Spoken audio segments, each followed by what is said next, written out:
in life, you can never say your ex-mom or your ex-father. You can say your ex-girlfriend, your ex-mate, but you only have one mom. So, and that's something I appreciate. Everything that comes with it, whether good or bad, I appreciate it.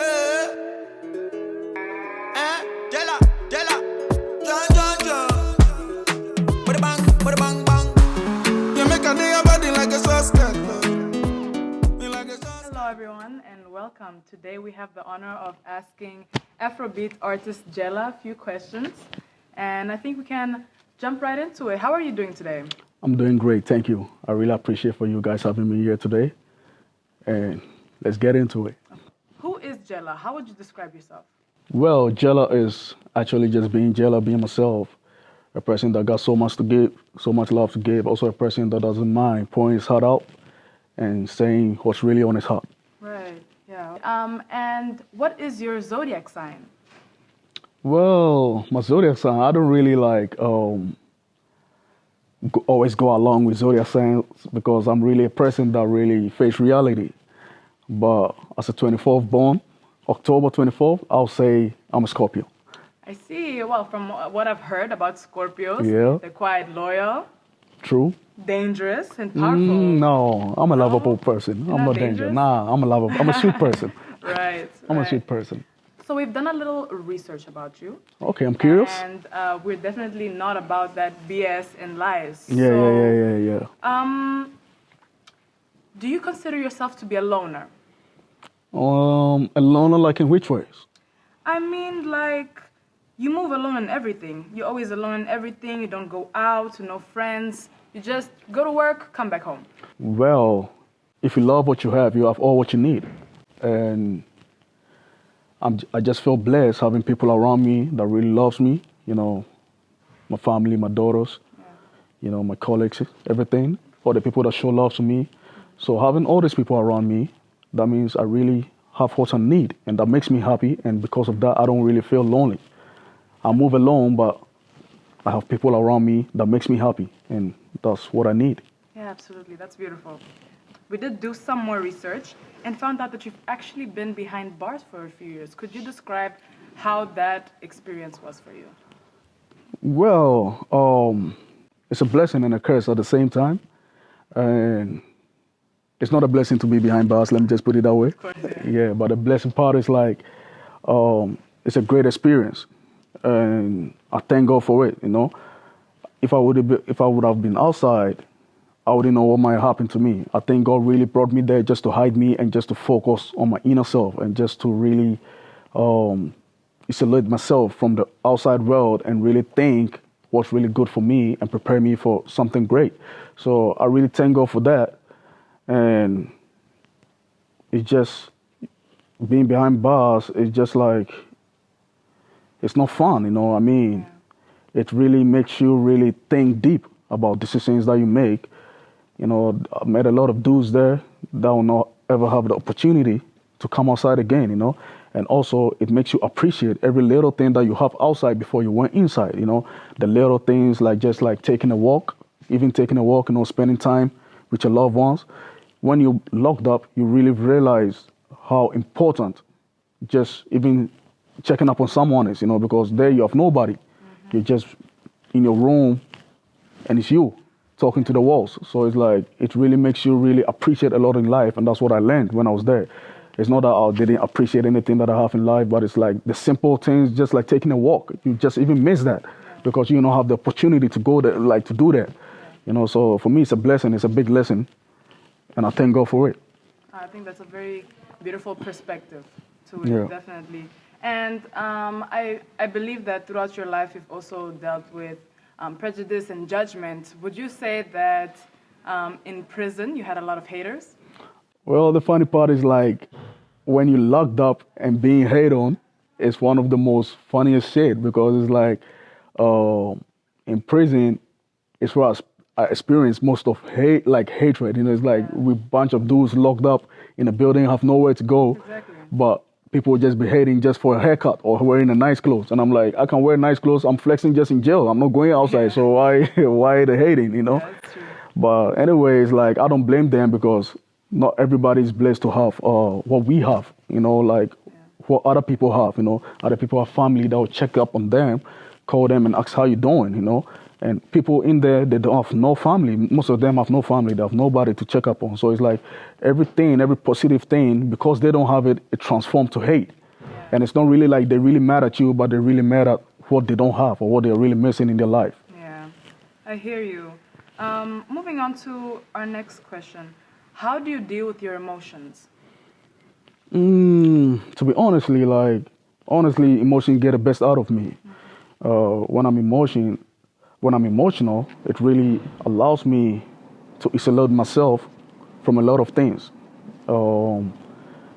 And it really helps me to focus with my inner self, to connect with really who I am, It really helps you to make good decisions when emotions. There can be good and bad emotions, So it's like emotions really get the best of me in anything that I do, It really allows me to express myself in my way.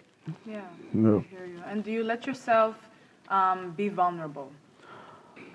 Well, I think being vulnerable fosters a good mental health, and also it's a good thing to be vulnerable, to be who you are. It helps you make the right decisions, You get vulnerable, like when you're disappointed, most of the time you get vulnerable. And being disappointed helps you to make the right decision, So I think being vulnerable is a good thing. Yeah. And since we're already on this topic, how do you think you deal with the pains, disappointments, and hardships in your life? I welcome them. I welcome pains in my life. Why? Pains are not something good, but it's like when it comes, you have to welcome them. Why? Because it helps you to know who you are. It helps you to make the right decision. It helps you to think good. It helps you to isolate yourself.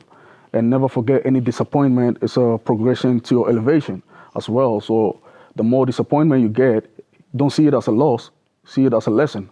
Yes, because life itself is a lesson, life itself. So it's like, I welcome pain. Not that I'm really open, like, hey, pain, come here, I'll hug you. But when it comes, I make the best out of it. Yeah. So I think it's a very good way of handling things. Exactly. Definitely. Do you feel like when you show love, you get the same amount of love back?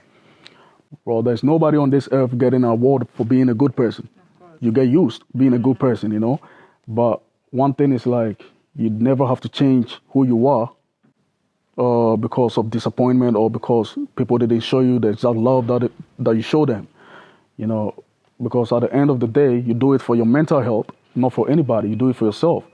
And I never received the love that I give to people. Most of the people that I know, they just walk through me on the dirt, they leave me behind, But the most amazing thing about having a good heart or a good soul is that God always has something in store.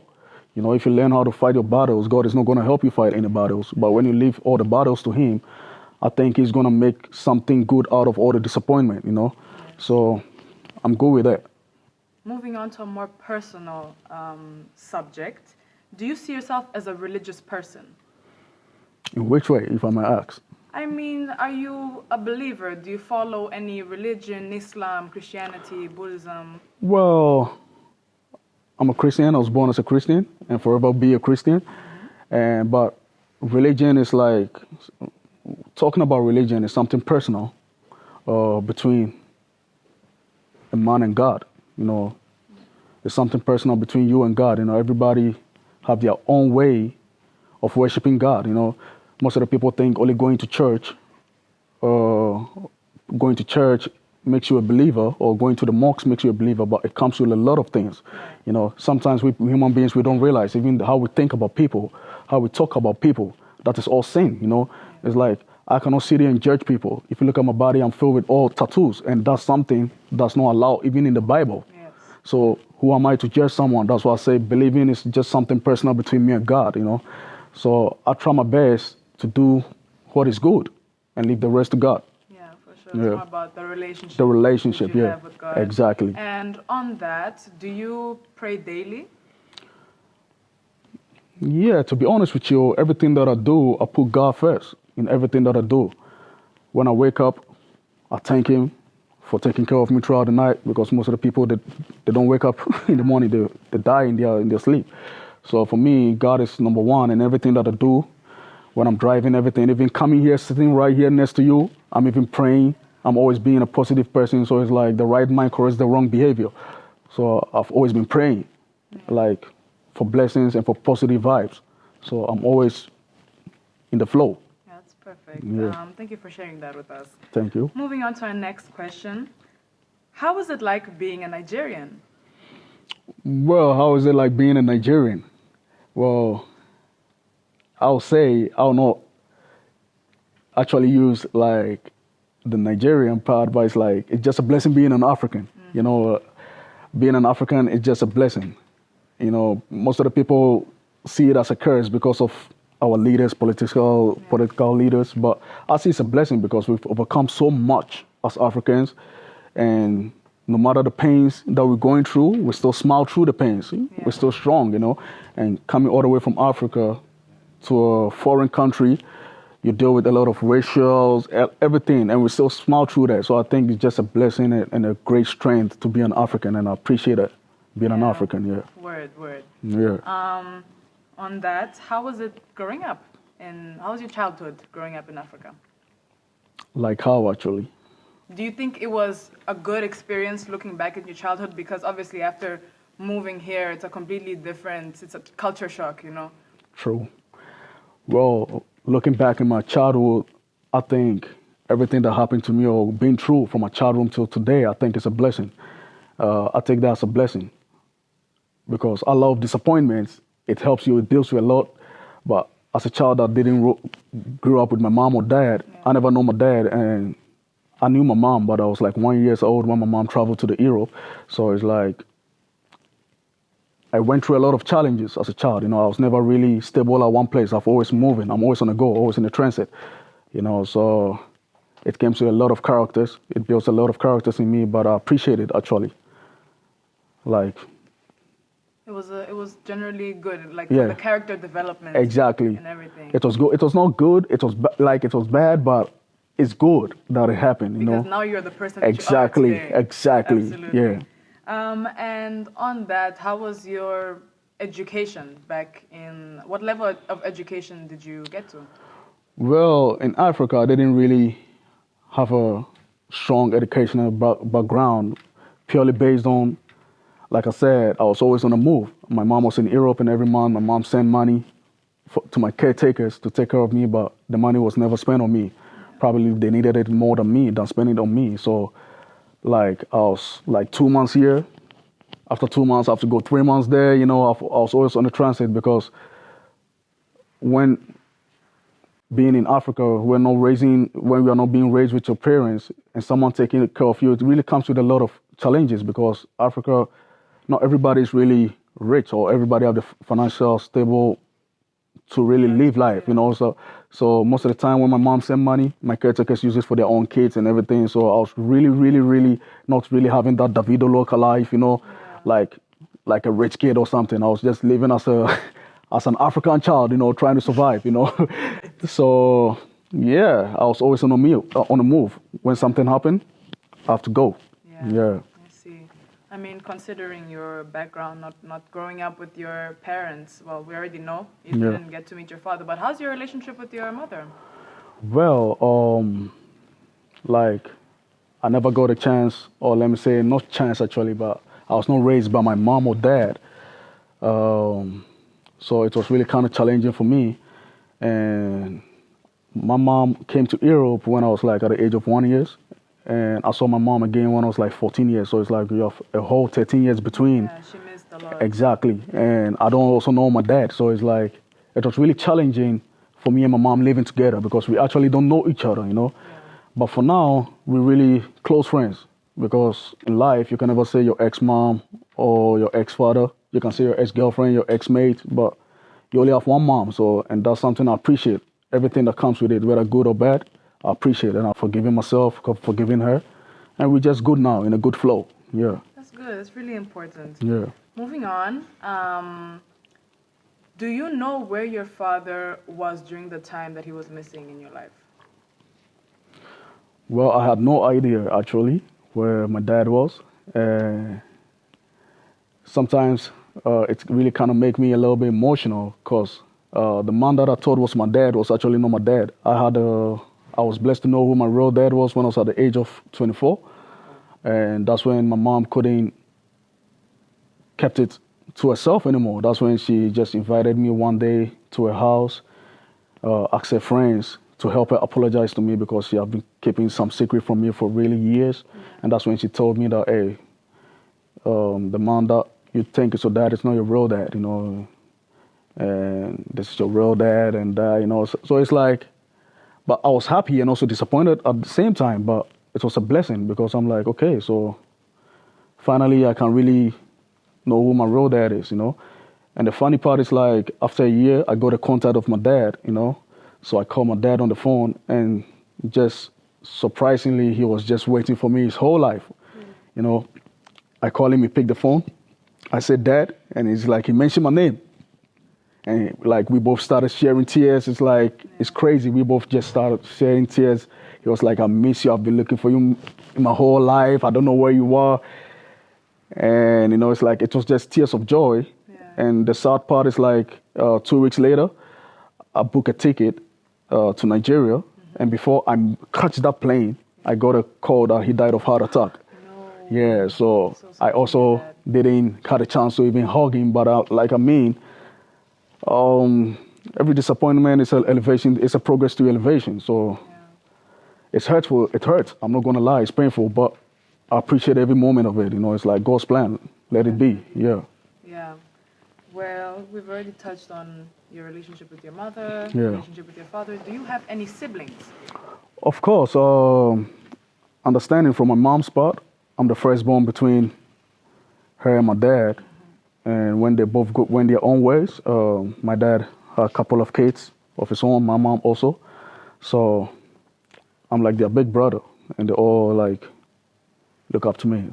So, yeah. I'm sure, and I'm sure there's no one else in their life that they could really connect to like that, to look up to be an example for them. Like, if you're living in Africa, everybody will be example. Everybody can be your father, everybody can be your mom, but it's just more like they know they have a big brother somewhere that they can lean on to. Yes. So for me, it's very important setting a good example for them and also being available whenever they need me. Right. Yeah. Of course. And how are you planning on setting those examples for them? Based off what I've been through in my life, I can use that as an example to them. The person that really loves you, always make sure you don't make mistakes. They'll question you. You know, if someone really truly likes you, and when you put your hand in the fire, that person is going to tell you, hey, that's fire, don't touch it. If the person doesn't like you, you say, oh, touch it, it's water, you know. Yeah. So me being through a lot in my life, I'll use that as an example for them so that they don't make the same mistakes, so that they try to make the right decision whenever they have the chance to. Absolutely. So thank you for sharing that with us. Now we can move on to our questions about music. What does making music mean to you? Making music means a lot to me, you know. Most of the time, I'm not a person that say much. If I really don't vibe with someone or if I really don't know someone, I don't really say much. Most of the time, everything that I have to say, I say through music. Mm-hmm. So if someone really want to throw a shot at me, I will not say anything. But when you're listening to my next drop, I'll be giving replies, and it just makes me just happy. You know, it's like expressing myself through music. Yeah, music is your voice. Exactly. It heals my soul, and it just makes me happy. Yeah.